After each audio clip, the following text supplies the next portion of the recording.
ওম শান্তি। আজিৰ তাৰিখ 17 মাৰ্চ 2022। প্ৰাতঃমুৰলী বাপদাদা মধুবন। আজি মুৰলীৰ সাৰ হৈছে,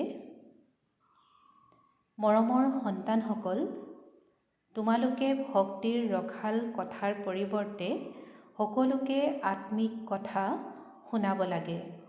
ৰাৱণ ৰাজ্যৰ পৰা মুক্ত কৰাৰ সেৱা কৰিব লাগে।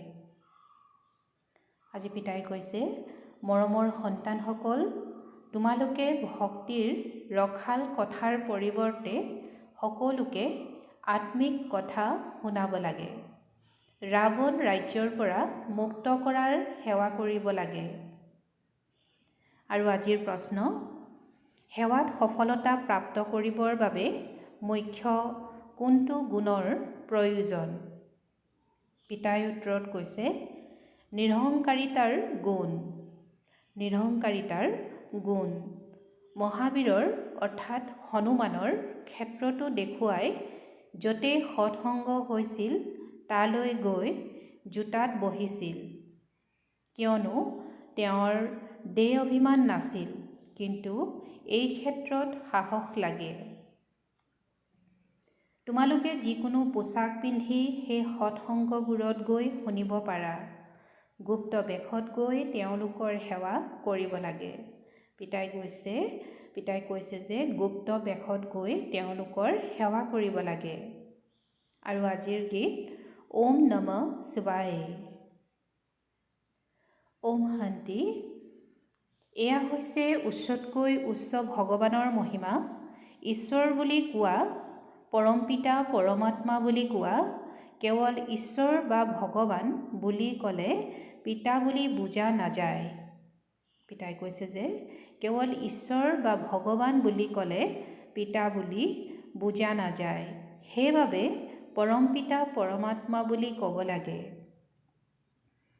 তেওঁ এই মনুষ্য সৃষ্টিৰ ৰচয়িতা হয়। এতিয়া উচ্চতকৈও উচ্চ পিতা আহি কি কয়?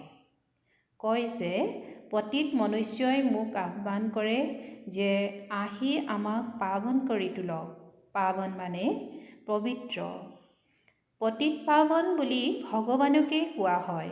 যথাযথ তেওঁ নিশ্চয় আহে, ভক্তিমাৰ্গত ভগৱানক স্মৰণ কৰে, তেতিয়া তেওঁ নিশ্চয় আহেও। কিন্তু তেওঁ আহিব তেতিয়া, যেতিয়া ভক্তসকলক ভক্তিৰ ফল দিবলগীয়া হয়। ফল দিয়া অৰ্থাৎ উত্তৰাধিকাৰ দিয়া তেওঁৰ বাবে অতি সহজ। 1 ছেকেণ্ডত জীৱন মুক্তি দিব পাৰে। এনেকৈ কৈও যে জনকে ছেকেণ্ডত জীৱন মুক্তি পালে। নাম এজনৰে গায়ন কৰা হৈছে। ছেকেণ্ডত জীৱন মুক্তি অৰ্থাৎ সুখ শান্তি পালে। মনুষ্যই কৈও যে শান্তি সুখ আৰু দীৰ্ঘায়ু লাগে। সৰুকালত কোনোবা মৰিলে কয় অকালতে মৃত্যু হ'ল, সম্পূৰ্ণ আয়ুস অতিবাহিত নকৰিলে। এতিয়া পিতাই যি কিছু কৰি গৈছে তাৰেই গায়ন আছে। ছেকেণ্ডত জীৱন মুক্তি, গতিকে প্ৰথমে নিশ্চয় জীৱন বন্ধনত আছিল। জীৱন বন্ধন কলিযুগৰ অন্ত আৰু জীৱন মুক্ত সত্যযুগৰ আদিক কোৱা হয়। এনেকৈ কয় যে জনকৰ দৰে ঘৰ গৃহস্থালীত থাকি জীৱন মুক্তি পাওঁ। পিতাই বুজায় শব্দই হৈছে দুটা, ৰাজযোগ আৰু জ্ঞান। ভাৰতৰ প্ৰাচীন ৰাজযোগতো প্ৰসিদ্ধ হয়। পিতাই কৈছে ভাৰতৰ প্ৰাচীন ৰাজযোগটো প্ৰসিদ্ধ হয়।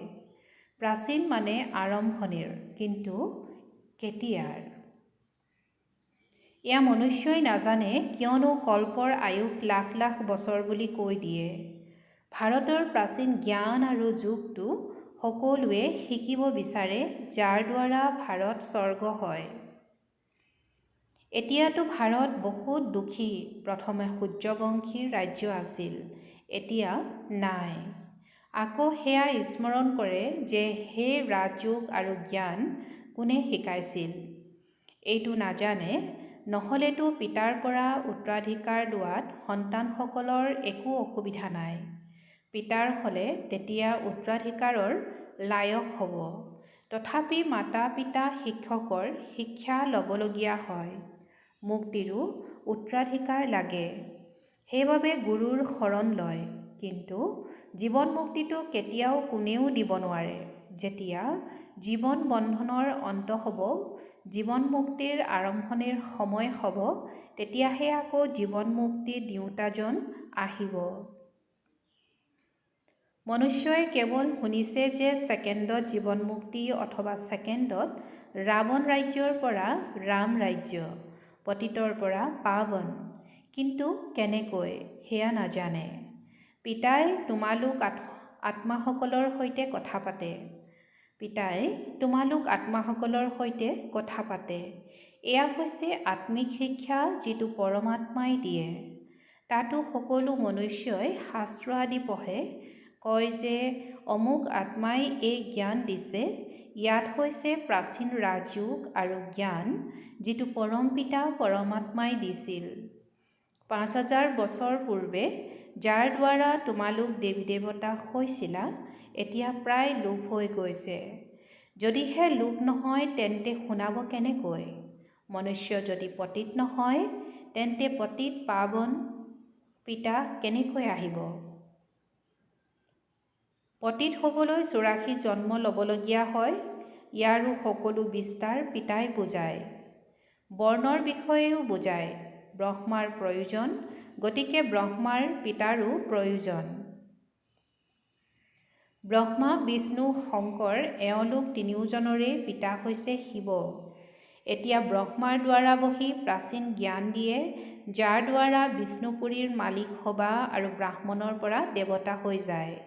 ব্ৰাহ্মণ ধৰ্মৰ মনুষ্যৰ পৰা তোমালোকেই দেৱী দেৱতা ধৰ্মৰ হৈ আছা, গতিকে প্ৰথমতে প্ৰজাপিতা ব্ৰহ্মাৰ প্ৰয়োজন।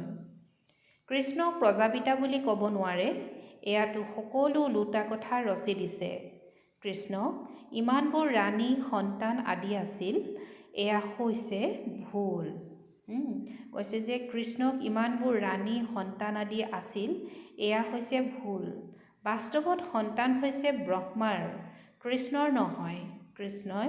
ব্ৰহ্মাই কৃষ্ণ হয়। পিতাই কৈছে বাস্তৱত সন্তান হৈছে ব্ৰহ্মাৰ, কৃষ্ণৰ নহয়। ব্ৰহ্মাই কৃষ্ণ হয়। বছ কেৱল এই এটা জন্মৰ উথল পাতলে মনুষ্যক বিবুদ্ধিত পেলাই দিছে। কৃষ্ণক গীতাৰ ভগৱান বুলি কৈ শিৱক আঁতৰাই দিছে। সকলোৱে কয় ব্ৰহ্মাৰ ৩খন মুখ আছিল, কিমান বিবুদ্ধিত পৰি গৈছে। শিৱ ৰচয়িতাক একেবাৰে নোহোৱা কৰি দিছে। ৰচয়িতাহে আহি কয় যে মই কেনেকৈ দেৱী দেৱতা ধৰ্ম ৰচনা কৰোঁ। এনেকুৱা নহয় যে পৰমাত্মাই সৃষ্টি কেনেকৈ ৰচনা কৰে।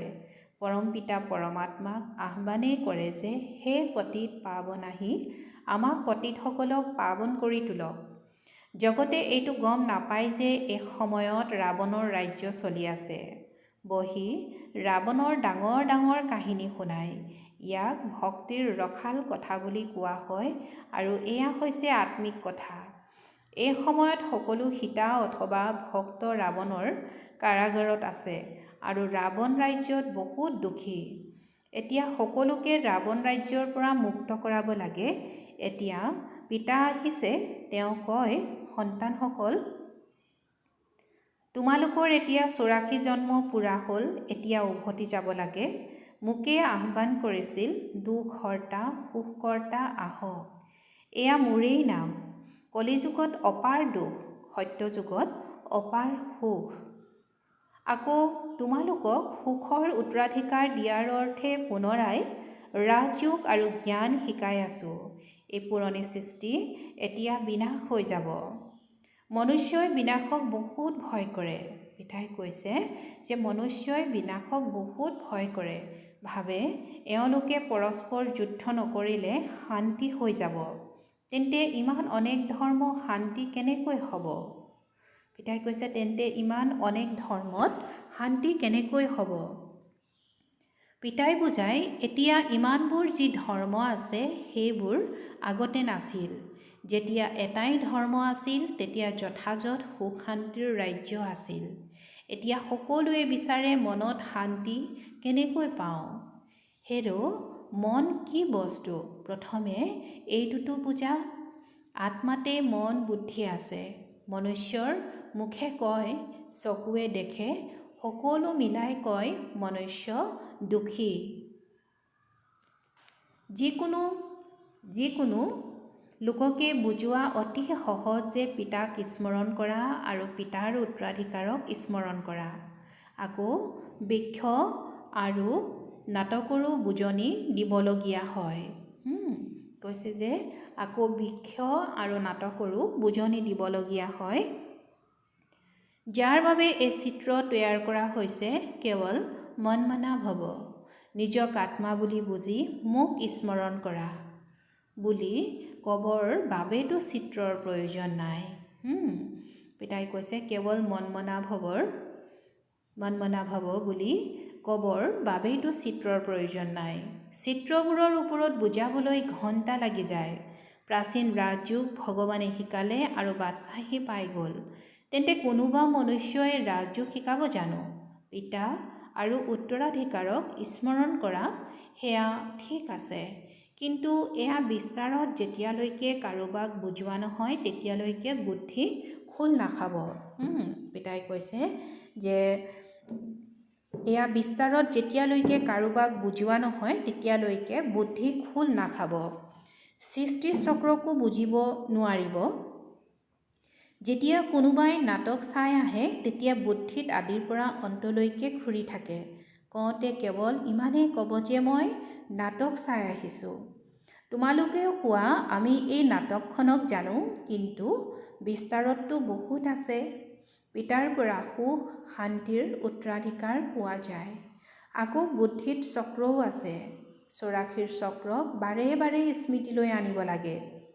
এই জ্ঞান ব্ৰাহ্মণেহে পায়, যিসকল পাছত দেৱতা হয়। ব্ৰহ্মাই বিষ্ণু, আকৌ বিষ্ণুৱেই ব্ৰহ্মা হয়। তোমালোক যিসকল দেৱী দেৱতা আছিলা, পুনৰ্জন্ম লৈ লৈ আকৌ ব্ৰাহ্মণ হ'লা। সদৰ পিতাইতো কেৱল জন্ম দিয়ে, প্ৰতিপালন কৰে, বিনাশটো নকৰে। বিনাশ অৰ্থাৎ গোটেই পতিত সৃষ্টিয়েই যাতে নাথাকে। গোটেই ৰাৱণ ৰাজ্যৰ বিনাশ হ'ব লাগে, নহ'লে ৰাম ৰাজ্য কেনেকৈ হ'ব? তাত কেতিয়াও ৰাৱণক নজ্বলায়। ভক্তি মাৰ্গৰ কোনো কথাই জ্ঞান মাৰ্গত নাথাকে। তোমালোকে সত্যযুগ ত্ৰেতাত প্ৰাৰব্ধ ভোগ কৰা, সেয়া হৈছে জ্ঞানৰ প্ৰাৰব্ধ। ইয়াক কোৱা হ'ব ভক্তিৰ প্ৰাৰব্ধ। অল্পকালৰ ক্ষণভংগুৰ সুখ। প্ৰথমে ভক্তি অব্যভিচাৰী আছিল, আকৌ ব্যভিচাৰী হৈ হৈ একেবাৰে দুখী হৈ যায়। সদ্গতিদাতা একমাত্ৰ পিতা হয়। এইটোতো বুজাব লাগে যে পিতা আৰু উত্তৰাধিকাৰক স্মৰণ কৰা। স্মৰণ কৰিলা আৰু স্বৰ্গৰ বাদশ্বাহী পালা, আকৌ নৰকত কেনেকৈ আহিলা? এই সকলোবোৰ কথা আহি বুজোৱা হয়। তোমালোকে এতিয়া গোটেই সৃষ্টিচক্ৰৰ আদি মধ্য অন্তৰ বিষয়ে গম পাই গ'লা। গতিকে এই সময়ত তোমালোক ত্ৰিকালদৰ্শী হৈ আছা। তোমালোকে ক'বা যে দেৱতাসকলো ত্ৰিকালদৰ্শী নাছিল। তেতিয়া ক'ব, তেন্তে কোন আছিল? কিয়নো সংগমযোগী ব্ৰাহ্মণকতো কোনেও নাজানেই। এনেকৈ দেখুৱাই য'তেই সৎসংগ হৈছিল ত'ত হনুমান গৈ জোতাত বহি গৈছিল। এতিয়া এইবোৰ কথা মহাবীৰৰ ক্ষেত্ৰত কিয় কৈছে? কিয়নো তোমালোক সন্তানসকলৰ কোনো দেহ অভিমানটো নাই। ধৰি লোৱা সৎসংগত কিবা এনেকুৱা কথা ওলাল, তেতিয়া তোমালোকে ক'ব পাৰা যে প্ৰাচীন সহজ ৰাজযোগ আৰু জ্ঞানৰ দ্বাৰা ছেকেণ্ডত জীৱন মুক্তি পাব বিচাৰে যদি অমুকৰ ওচৰত যাওক। বুজোৱাজনটো বহুত বাহাদুৰ নিৰহংকাৰী। পিতাই কৈছে বুজোৱাজনটো বহুত বাহাদুৰ নিৰহংকাৰী হ'ব লাগে। অলপো যাতে দেহ অভিমান নাথাকে। যিকোনো স্থানতে গৈ বহা, সময় পালে ক'ব লাগে। শক্তিশালী হ'লে ভাষণ আদি দিব যে গৃহস্থ ব্যৱহাৰত থাকি কেনেকৈ ছেকেণ্ডত জীৱন মুক্তি পাব অৰ্থাৎ প্ৰাপ্ত কৰিব পাৰি। পৰমপিতা পৰমাত্মাৰ বাহিৰেতো অন্য কোনেও দিব নোৱাৰে। এনেকৈ মহাবীৰেহে বুজাব পাৰে। শুনাত বাধা নাই। গৃহস্থ ব্যৱহাৰত থাকি তোমালোক সন্তানসকলে বহুত সেৱা কৰিব পাৰা। কোৱা, ৰাজযোগ শিকিব বিচাৰে যদি ব্ৰহ্মকুমাৰীসকলৰ ওচৰলৈ যাওক। পিতাই কৈছে যে ৰাজযোগ শিকিব বিচাৰে যদি ব্ৰহ্মকুমাৰীসকলৰ ওচৰলৈ যাওক। আগলৈ গৈ তোমালোকৰ নাম প্ৰসিদ্ধ হৈ যাব, সংখ্যাগৰিষ্ঠ হৈ যাব। এতিয়াতো কম সংখ্যক আছে, পলুৱাই নিয়া বুলিও বহুত নাম আছে। পিতাই কৈছে যে পলুৱাই নিয়া বুলিও বহুত নাম আছে।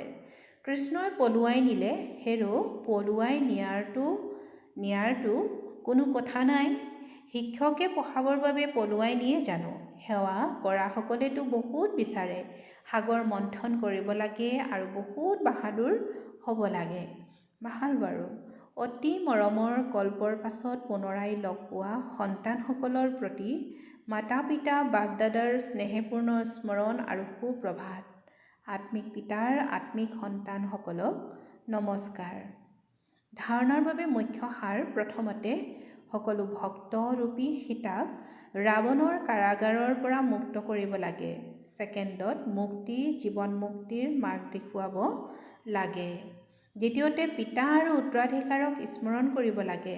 দেহ অভিমান ত্যাগ কৰি মহাবীৰ হৈ সেৱা কৰিব লাগে। বিচাৰ সাগৰ মন্থন কৰি সেৱাৰ নতুন উপায় উলিয়াব লাগে। পিতাই ক'লে যে বিচাৰ সাগৰ মন্থন কৰি সেৱাৰ নতুন উপায় উলিয়াব লাগে। আৰু আজিৰ বৰদান, একো নতুন নহয়, অৰ্থাৎ নাথিং নিউ।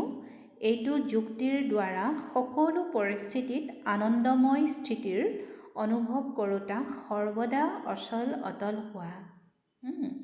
একো নতুন নহয়, এইটো যুক্তিৰ দ্বাৰা সকলো পৰিস্থিতিত আনন্দময় স্থিতিৰ অনুভৱ কৰোঁতা সৰ্বদা অচল অটল হোৱা। আৰু বৰদানৰ ব্যাখ্যা, আজি বৰদানৰ ব্যাখ্যা, ব্ৰাহ্মণ অৰ্থাৎ সদায় আনন্দময় স্থিতিত থাকোঁতা। ব্ৰাহ্মণ অৰ্থাৎ সদায় আনন্দময় স্থিতিত থাকোঁতা। অন্তৰত সদায় স্ৰোত এইটোৱে গীত বাজি থাকিব লাগে। বাহ বাবা আৰু বাহ, বাবা আৰু বাহ মোৰ ভাগ্য, বাহ মোৰ ভাগ্য। জগতৰ যিকোনো অস্থিৰ পৰিস্থিতিত আশ্চৰ্য নহয়, জ্যোতিচিহ্ন যিয়েই নহওক কিয়, কিন্তু তোমালোকৰ বাবে একো নতুন নহয়, কোনো নতুন কথা নহয়। ভিতৰি ইমানেই অচল স্থিতি হওক যাতে কিয়ত মন বিবুদ্ধিত নপৰে, তেতিয়া অচল অটল আত্মা বুলি কোৱা হ'ব। পিতাই কৈছে যে ভিতৰি ইমানেই অচল স্থিতি হওক যাতে কিয়ত মন বিবুদ্ধিত নপৰে, তেতিয়া অচল অটল আত্মা বুলি কোৱা হ'ব। আৰু আজিৰ শ্লোগান, বৃত্তিত শুভ ভাৱনা থাকিলে, শুভ কামনা থাকিলে তেতিয়া শুভ প্ৰকম্পন বিয়পি থাকিব। বৃত্তিত শুভ ভাৱনা থাকিলে, শুভ কামনা থাকিলে তেতিয়া শুভ প্ৰকম্পন বিয়পি থাকিব। ওম শান্তি।